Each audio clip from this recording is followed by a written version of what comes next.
My sister wanted to know my baby's name and I refused her. Now she's furious. To truly understand the tangled web of emotions and family dynamics that brought us to this point, I have to take you back to the beginning, to when my sister first became a mother. 3 years ago, our family was on the brink of a new chapter.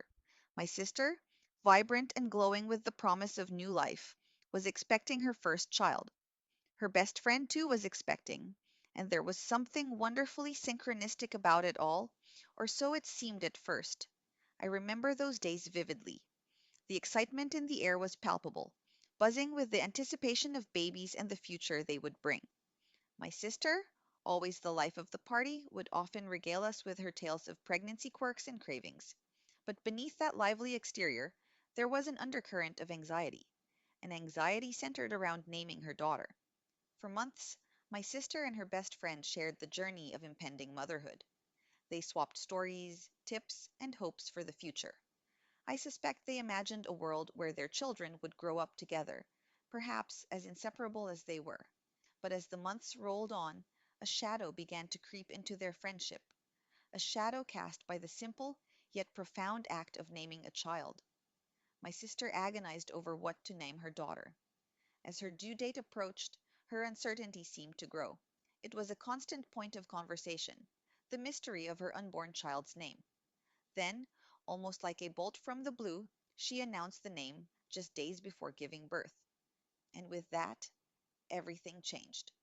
The name she chose, beautiful and melodic, was the very name her best friend had planned for her own daughter. When the news broke, it was as if a storm had swept through. Her friend felt betrayed, blindsided by what she saw as an act of name theft. My sister, however, defended her choice with a kind of defiant pragmatism. First come, first served, she said, as though names were merely items on a grocery list, available to whoever reached them first. Their friendship, once so close, was irreparably damaged. I remember the awkward silences that followed whenever they were in the same room, the unspoken tension that crackled between them. It was a lesson in the fragility of trust and the unintended consequences of thoughtless actions. Fast forward to the present, where I find myself on the cusp of motherhood. It's my first child, a son, and the excitement is mingled with a kind of cautious joy. My husband and I have spent countless evenings dreaming of his future, imagining the life we will build for him, and yes, carefully choosing the name that he will carry through it all. We decided early on to keep the gender of our baby a secret, something intimate to share between us until the moment of his arrival. But my sister, due only weeks before me with her second child, has been insistent. She wants to know, to share in what she calls the fun part of pregnancy. Yet, given her history, I can't help but feel a knot of apprehension tightening in my stomach. It started with casual questions, almost as if she were testing the waters. "Have you thought about names yet?" she'd ask, with a breezy curiosity that belied her intent. I responded vaguely, talking about possibilities without giving anything away. Her interest piqued, she pressed on, asking directly for our chosen names. First for a boy, then for a girl, as if trying to cover all bases. I felt caught in a delicate dance, balancing the desire to maintain peace with the need to protect what was ours. My instincts told me to hold back, to keep this one thing sacred and untouched by the turmoil of past conflicts. So I refused to tell her. I didn't want to risk history repeating itself, didn't want to find myself in the same position as her former best friend. Her disappointment was evident, and she tried to disguise it with a playful whine about name sharing being part of the joy of pregnancy. But I wasn't swayed. In a moment of improvisation, I even concocted a few ridiculous names on the spot, hoping to divert her curiosity. The ruse was short lived. She saw through it instantly, her eyes narrowing with a mix of frustration and disbelief. "Just tell me the name," she insisted, her tone shifting from playful to demanding. It was a tone that brooked no argument, but I stood my ground. "No," I repeated, my resolve hardening with each denial. The tension came to a head during a family gathering. It was one of those rare occasions when everyone was together, laughter and voices mingling in the air. My sister, undeterred by previous refusals, brought up the subject of baby names once more. this time in front of our entire family. There was a moment of silence, a collective holding of breath as she laid her request bare for all to hear. It was then that our brother, with his characteristic blunt humor, made a joke that cut through the tension like a knife. Nobody should tell the baby name thief the name they've chosen, he quipped, his eyes dancing with mischief. The room erupted into an awkward chuckle, the kind that comes when humor is tinged with truth. My sister's face fell, and for a heartbeat, the hurt in her eyes was unmistakable. Is that why you won't tell me? She asked, her voice wavering between anger and incredulity. In that moment, I was torn between empathy for her and the need to protect my own. She accused me of holding a grudge for something she never did to me, and perhaps there was some truth to that. But the past had a way of casting long shadows, and I couldn't ignore the lessons it had taught me. Our mother, ever the peacemaker, tried to mediate. Why not just share the name? She suggested gently, as if the solution were so simple. Everyone would know you chose it first if your sister used it. But it wasn't about who chose what first. It was about trust, about the bond between sisters that had already been tested once before. And so, despite the pressure from family, despite the hurt in my sister's eyes, I held firm. No, I said again, quietly this time, but with a finality that left no room for further debate. In the days that followed, the air between us was thick with unresolved tension. My sister's calls became infrequent, her messages terse and clipped. I could sense the simmering resentment, the feeling of betrayal that now mirrored what her own friend must have felt years ago. As the weeks passed, I had time to reflect on everything that had transpired. I realized that my decision, though painful, was necessary. It was a boundary I had to set, not just for myself, but for my child. A name is more than just a word. It's an identity, a legacy. And despite the hurt feelings and familial discord, I had to ensure that this part of my son's identity was untouched by past mistakes. In the quiet moments, when I felt the gentle flutter of my son's movements, I found solace in the thought that I was protecting him, even before his first breath. It was a small comfort, but one that gave me strength. And so I carried on, navigating the complexities of family and the challenges of impending motherhood with as much grace as I could muster. I held on to the hope that time would heal the rift between my sister and me, that one day she would understand why I did what I did, and perhaps forgive me for it. Until then, I focused on the life growing within me, on the promise of new beginnings and the future that awaited us all. In the end, I chose to believe that love, in all its forms, would prevail, as it often does. The days turned into weeks, and the tension between my sister and me lingered like an uninvited guest at a party. Every phone call felt like walking on eggshells, a dance around the elephant in the room. Sometimes I found myself staring at my phone, wondering if I should be the one to reach out, to bridge the gap that seemed to widen with each passing day. But then I would remember the sting of past betrayals, the way her actions had left a wound not easily healed, and I would tuck my phone away, focusing instead on the rhythmic beating of new life inside me. I had imagined this time in my life differently, a time filled with shared joy and excitement with my sister, both of us traversing the unique path of motherhood together.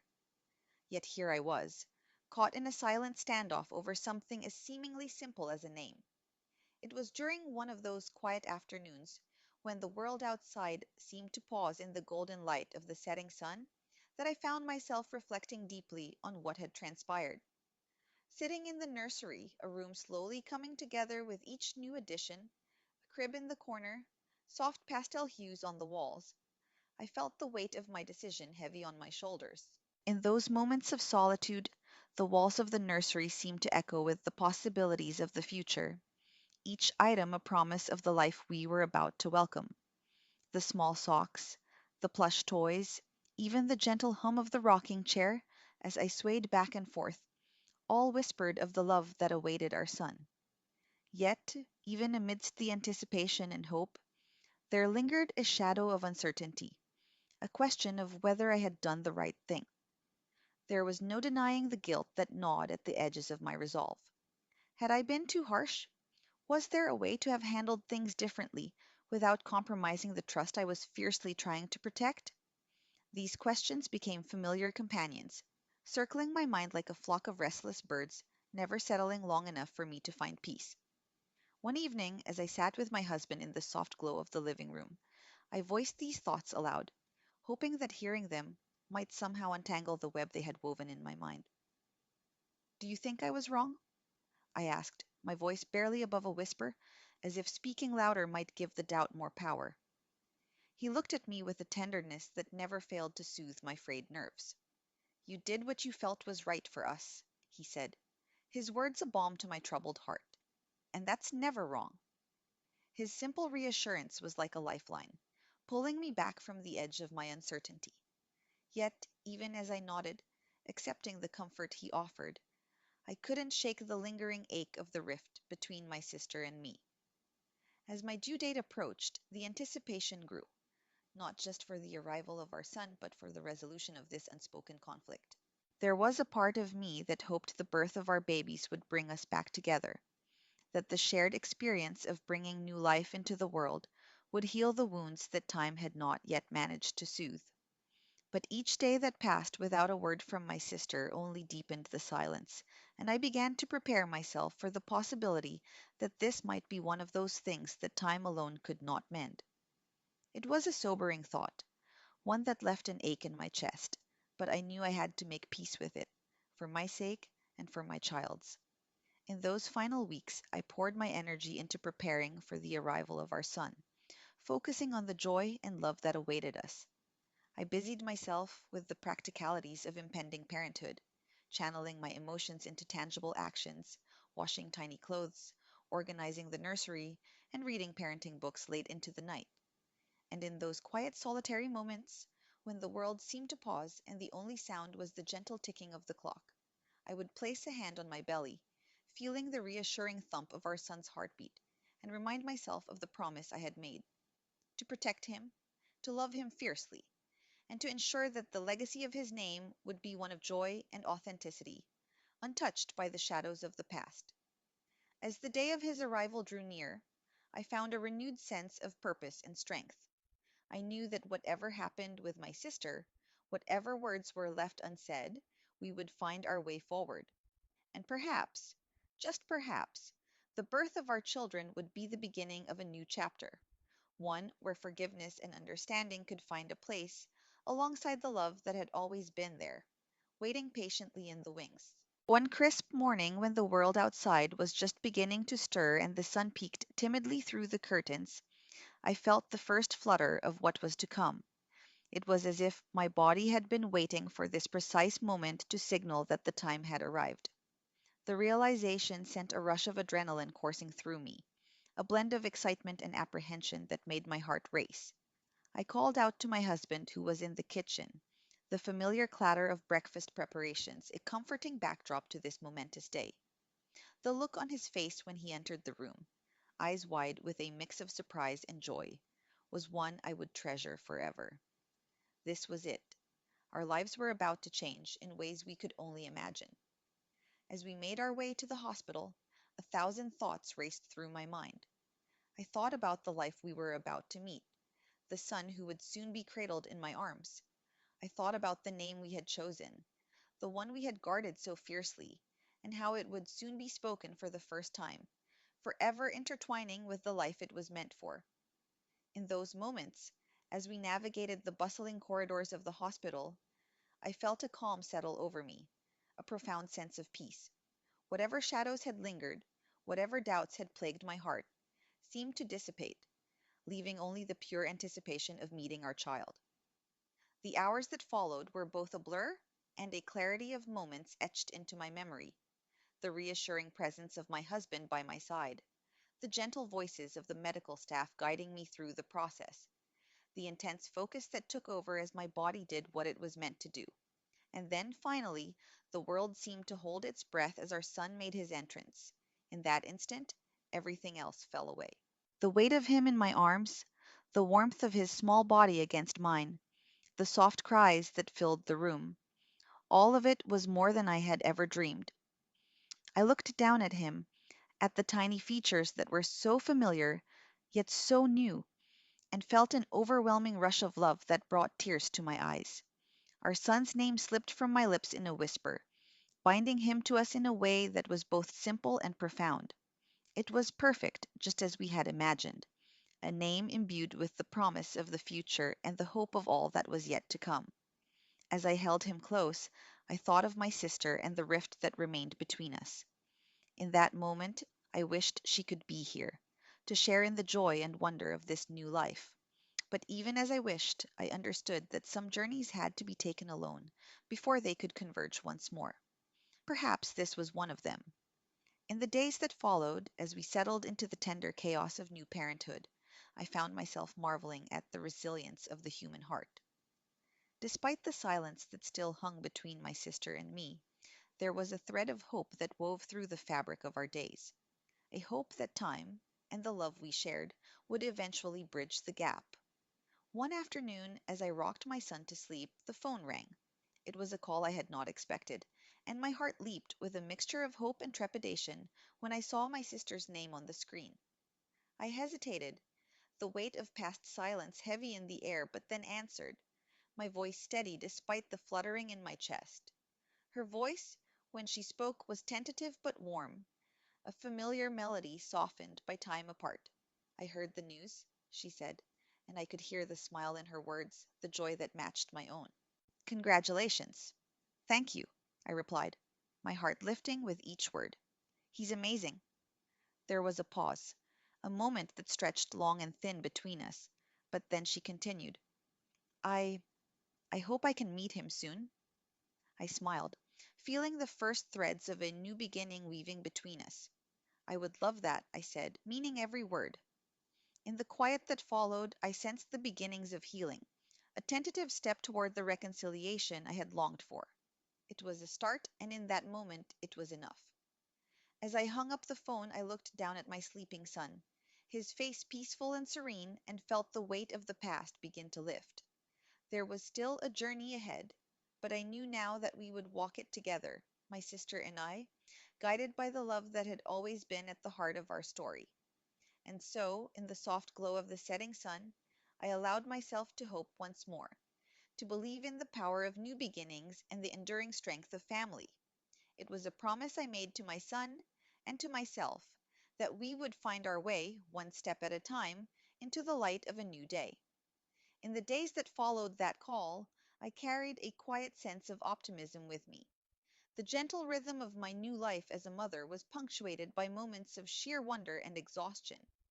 Each day felt like a series of firsts: a first coo, a first smile, a first time I managed to drink a cup of coffee while it was still hot. And while the demands of caring for a newborn consumed most of my waking hours, part of my mind often wandered back to that conversation with my sister. Her words had been simple, yet they held the promise of something more, a bridge over the chasm that had opened between us. I found myself replaying them in my mind, each time finding a little more comfort in their warmth. It was as though they contained an unspoken understanding, a mutual acknowledgment of the love and history we shared, despite our differences. One evening, as the house settled into the quietude of twilight, I found myself standing by the window with my son nestled in my arms. The view outside was a serene tableau of soft shadows and fading light, the kind of scene that invites introspection. My thoughts drifted back to the years my sister and I had shared, the laughter, the arguments, the shared secrets whispered in the dark. We had been inseparable once, two halves of a whole. As I stood there, watching the sky gradually dim, I realized how much I wanted that closeness back. I wanted my son to know his aunt, not just through sporadic phone calls or occasional visits, but through a bond that was as vibrant and unbreakable as the one we had once shared. But I knew this wasn't something that could be rushed. It would require patience and understanding from both of us. The next morning, with a renewed sense of determination, I decided to reach out again. I sent my sister a message, a simple invitation to come over for lunch whenever she was free. It wasn't a grand gesture, but it was an olive branch, a small step towards rebuilding what had been lost. To my relief, her response came quickly. She would come by the following weekend, she said, and I could almost hear the nervous anticipation in her words. The days leading up to her visit were filled with a mix of excitement and anxiety. I wanted everything to be perfect, yet I knew that what mattered most was simply being together. When the day finally arrived, I found myself pacing the living room, glancing at the clock more often than necessary. My husband, ever the calming presence, assured me that everything would be fine, but my nerves remained stubbornly present. It was as though the air itself was charged with the anticipation of what was to come. When the doorbell rang, my heart leapt into my throat. I took a deep breath, steeling myself for what lay ahead, and opened the door to find my sister standing there, a tentative smile on her face and a small gift bag in her hand. "Hi," she said, her voice a little wobbly but filled with genuine warmth. "Hi," I replied, stepping aside to let her in. The moment felt both monumental and ordinary, a reunion steeped in the familiarity of our shared history. Inside, the atmosphere was relaxed, a gentle ebb and flow of conversation punctuating the afternoon. We spoke of everything and nothing, allowing the natural rhythm of our dialogue to guide us. My sister held my son, her eyes softening as she cradled him, and I watched the two of them together with a sense of profound gratitude. As the afternoon wore on, I felt the weight of past grievances begin to lift, replaced by a burgeoning sense of renewal. Our conversation was not without its awkward moments, times when silence stretched between us, heavy with unspoken words. Yet in those pauses there was also an opportunity for healing, for understanding to take root. By the time she left, the sun was dipping low in the sky, casting a golden glow over everything. We hugged at the door, a gesture that felt like a promise, a vow to move forward, to build something new from the remnants of what had been. In the weeks that followed, my sister and I continued to rebuild our relationship, each meeting a step towards the closeness we had once cherished. It was not always easy, and there were moments when the past threatened to overshadow the progress we had made. But with each visit, each phone call, the bond between us grew stronger, fortified by the love we had for each other and for my son. Looking back, I realized that the name issue, which had once seemed so insurmountable, was merely a symptom of deeper issues we needed to address. It had taken the arrival of my son to bring those issues to light, to force us to confront and ultimately overcome them. In the end, our journey towards reconciliation was as much about understanding ourselves as it was about understanding each other. As I held my son, feeling the steady rise and fall of his breathing, I knew that we were on the right path. The future was uncertain, but it was also ripe with possibility, a testament to the power of forgiveness, the resilience of familial bonds, and the enduring strength of love. Stay tuned for more stories,